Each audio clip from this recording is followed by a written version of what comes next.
ತೊಗರಿ ಕಣಜ ಕಲಬುರಗಿ ಜಿಲ್ಲೆಯಲ್ಲಿ ಮಹಾಮಳೆಯಿಂದ ಅವಾಂತರಗಳ ಸರಮಾಲೆಯೇ ಸೃಷ್ಟಿಯಾಗಿದೆ. ಪ್ರವಾಹಕ್ಕೆ ಈಗ ಅಲ್ಲಿಯ ಜನ ಒಂದ್ ಕಡೆ ತತ್ತರಿಸಿದ್ರೆ, ರಣಭೀಕರ ಪ್ರವಾಹದಿಂದ ಜೆಸ್ಕಾಂ ಕೋಟಿ ಕೋಟಿ ನಷ್ಟವನ್ನು ಅನುಭವಿಸಿದೆ. ರಣಭೀಕರ ಪ್ರವಾಹ ಒಂದ್ ಕಡೆ ಆದ್ರೆ ಜೆಸ್ಕಾಂಗೆ ಕೋಟಿ ಕೋಟಿ ನಷ್ಟ. ಸಾಕಷ್ಟು ಮಳೆ ಗಾಳಿ, ಭೀಮಾ ಕಾಗಿಣಾ ನದಿ ಅಬ್ಬರಕ್ಕೆ ಜೆಸ್ಕಾಂಗೆ ಸಾಕಷ್ಟು ಲಾಸ್ ಆಗಿದೆ.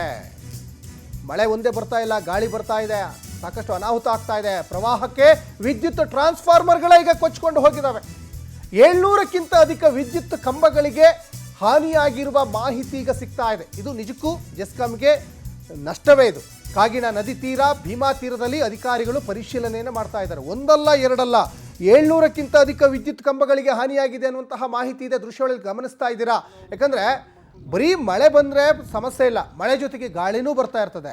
ಆ ಗಾಳಿ ಜೊತೆಗೆ ಸಾಕಷ್ಟು ವಿದ್ಯುತ್ ಕಂಬಗಳು, ಮರಗಳು ಎಲ್ಲ ಧರೆಗುರುಳಿ ಜನರ ಬದುಕು ನಿಜಕ್ಕೂ ಮೂರ ಬಟ್ಟೆ ಆಗ್ತಾ ಇದೆ. ನೋಡಿ, ಬರೀ ವಿದ್ಯುತ್ ಕಂಬಗಳಷ್ಟೇ ಅಲ್ಲ, ಈಗ ಟ್ರಾನ್ಸ್ಫಾರ್ಮರ್ಗಳು ಬಿದ್ದಿದ್ದಾವೆ. ಅಲ್ಲಿ ಒಂದೊಂದು ಟ್ರಾನ್ಸ್ಫಾರ್ಮರ್ಗಳು ಸಿಕ್ಕಾಬಟ್ಟೆ ಕಾಸ್ಟ್ಲಿ ಇರ್ತದೆ. ಅದು ನಿಜಕ್ಕೂ ಅದು ಜೆಸ್ಕಾಮಿಗೆ ಒಂದು ದೊಡ್ಡ ಲಾಸ್ ಅಂತಲೇ ಹೇಳ್ಬೋದು. ಇದು ಪ್ರವಾಹಕ್ಕೆ ವಿದ್ಯುತ್ ಟ್ರಾನ್ಸ್ಫಾರ್ಮರ್ಗಳು ಇಲ್ಲಿ ಕೊಚ್ಕೊಂಡು ಹೋಗಿದ್ದಾವೆ ಅನ್ನೋದು ಕೂಡ ಇಲ್ಲಿ ಗೊತ್ತಾಗ್ತಾ ಇದೆ. ಯಾಕಂದರೆ ನೋಡಿ, ಒಂದು ಅವರಿಗೆ ಕಾಳಜಿ ಕೇಂದ್ರದಲ್ಲಿ ಇರಬೇಕಾದಂಥ ಪರಿಸ್ಥಿತಿ, ಬೆಳೆ ಎಲ್ಲ ಕೊಚ್ಕೊಂಡು ಹೋಗಿದೆ, ನೀರು ಪಾಲಾಗಿ ಹೋಗಿದೆ. ಇನ್ನೊಂದು ಕಡೆ ನೋಡಿ, ವಿದ್ಯುತ್ ಸಂಪರ್ಕ ಇಲ್ಲಾಂದರೆ ಹೆಂಗೆ ಬದುಕೋದು? ಈ ಟ್ರಾನ್ಸ್ಫಾರ್ಮರ್ ಎಲ್ಲ ಸರಿ ಮಾಡಲಿಕ್ಕೆ ಸಾಕಷ್ಟು ದಿನಗಳು ಕೂಡ ತೆಗೆದುಕೊಳ್ತಾರೆ. ಹಾಗಾಗಿ ಒಂದು ಕಡೆ ಅದಾದರೆ, ಮತ್ತೊಂದು ಕಡೆ ಇಲ್ಲಿ ಸಾಕಷ್ಟು ಈಗ ಲಾಸ್ ಆಗಿದೆ. ಲಕ್ಷಗಳಲ್ಲ, ಕೋಟಿ ಕೋಟಿ ಲಾಸ್ ಆಗಿದೆ. ಟ್ರಾನ್ಸ್ಫಾರ್ಮರ್ಗಳನ್ನು ಮತ್ತೆ ಸರಿ ಮಾಡಬೇಕಂದ್ರೆ ಮತ್ತೆ ಸಾಕಷ್ಟು ಖರ್ಚು ವೆಚ್ಚಗಳು ಆಗ್ತದೆ. ಹಾಗಾಗಿ ಒಂದು ಮಳೆ ಅನೇಕ ಅವಾಂತರಗಳಿಗೆ ಈಗ ಸಾಕ್ಷಿಯಾಗಿದೆ. ನಾವಿವತ್ತು ಚಿತ್ತಾಪುರ ತಾಲೂಕಾ ಕಡಬೂರು ಬ್ರಿಡ್ಜಲ್ಲಿ ಬಂದಿದ್ದೀವಿ.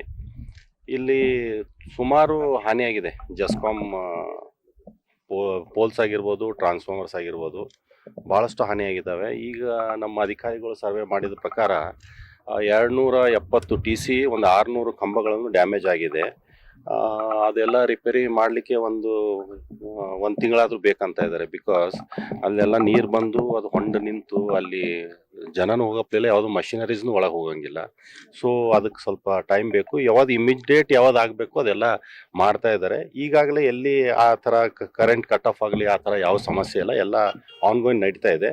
ನಾವು ಇವತ್ತು ಸಮೀಕ್ಷೆ ಬಂದಿರೋದು ಏನಪ್ಪ ಅಂದರೆ, ಇದು ಪರ್ಮನೆಂಟ್ ಹೆಂಗೆ ಈಗ ವಿದ್ಯುತ್ ಎಲ್ಲ ರಿಪೇರಿ ಹೆಂಗೆ ಮಾಡಬೇಕು, ಏನು ಮಾಡಬೇಕು, ನೀರಾವರಿ ರೈತರಿಗೆ ಹೆಂಗೆ ನಾವು ಇಮಿಡಿಯೇಟ್ ಅವರಿಗೆ ಕರೆಂಟ್ ಕೊಡ್ಬೇಕಂತ ವೀಕ್ಷಣೆಗೆ ಬಂದಿದೆ.